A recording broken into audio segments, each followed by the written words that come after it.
As we round the corner to the second ever Forbidden Door pay-per-view, the larger wrestling world is buzzing with potential dream matches that could happen this June in Toronto. While any event of this size is of course going to have growing pains, the inaugural event just felt fucking cursed. Wait, maybe that's how Danhausen became All Elite. Hiccups aside, the first show just existing is a triumph in and of itself. One of the best in-ring pay-per-views of the year. And being there live for the first ever show, I have so much love for this pay-per-view and the concept of it. Since this now seems to be an annual event for both companies, let's go ahead and dive in and see how we can improve to avoid the clusterfuck that was last year. This is Extreme League Wrestling, and this is how you can improve Forbidden Door. Stop blocking AEW Talent. This one honestly seems a bit silly to me, given that the wider wrestling world has truly evolved since the inception of AEW in 2019. Hell, some of these evolutions are why this pay-per-view exists in the first place. Sadly, this year yet again, if you're looking to see some of your favorite Mexican talent such as Bandito, Vikingo,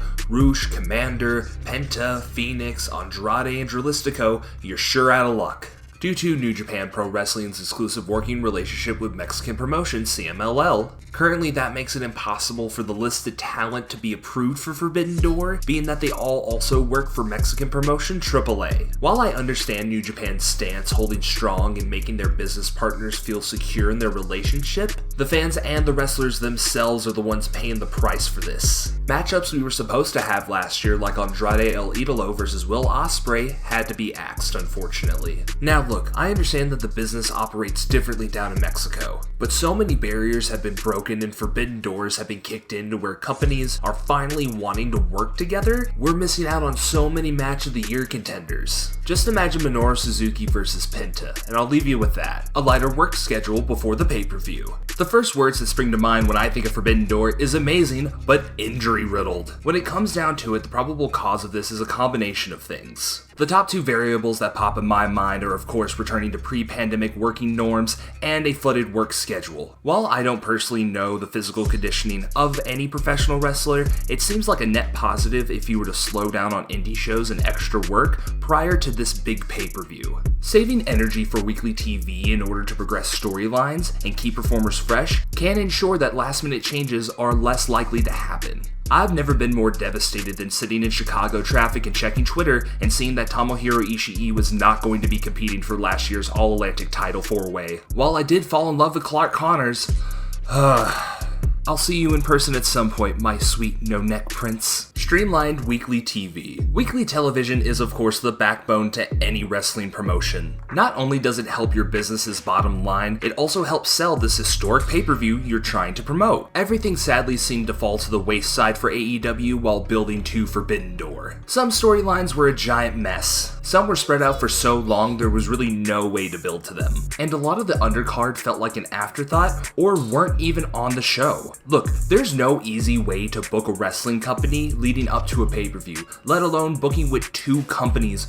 with megastars in both. Performers, your business bottom line, and fans all have to be taken into account. But showing a clear, concise creative vision is necessary in order to ensure fans are happy when they leave and also to ensure the health of any future events. Next up, we have merch selection. This is a bit more of a personal gripe, but for AEW, a company that constantly drops a new t-shirt practically every day, the merch selection at Forbidden Door was definitely...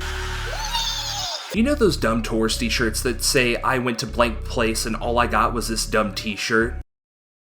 Irony is funny, ain't it? This is quite literally one of the only shirts they had for sale. I remember maybe a couple of Chicago-based designs for AEW and NJPW, but that was like absolutely it. And look, I know this is about the wrestling and not necessarily the merchandise. AEW and NJPW fans are definitely spoiled in the t-shirt department. But for such a historic event where they really could have made some out-of-the-box designs and memorable t-shirts, they really didn't try that much. Look, if I'm gonna pay $40 for a Memento t-shirt, I want at least a solid design. And this one's fine, but I just expected more.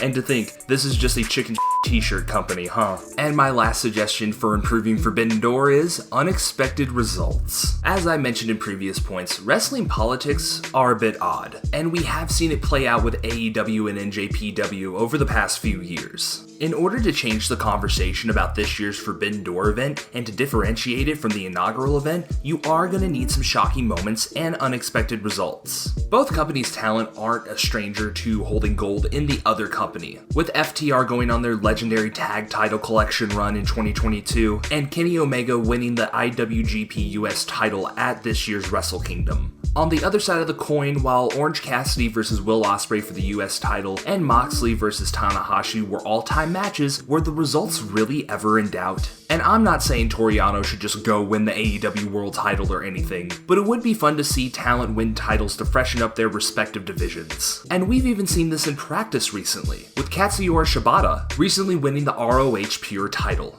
I personally would love to see Clark Connors or David Finlay have a solid TNT title run for a few months. Shaking up the title scene for both companies could really add some good in the long run. And that is our list for the ways to improve NJPW x AEW Forbidden Door. What would you like to see from this year's event? Let us know in the comments down below. Thank you guys so much for watching. Don't forget to like and subscribe. This has been Extreme League Wrestling, and we'll catch you next time.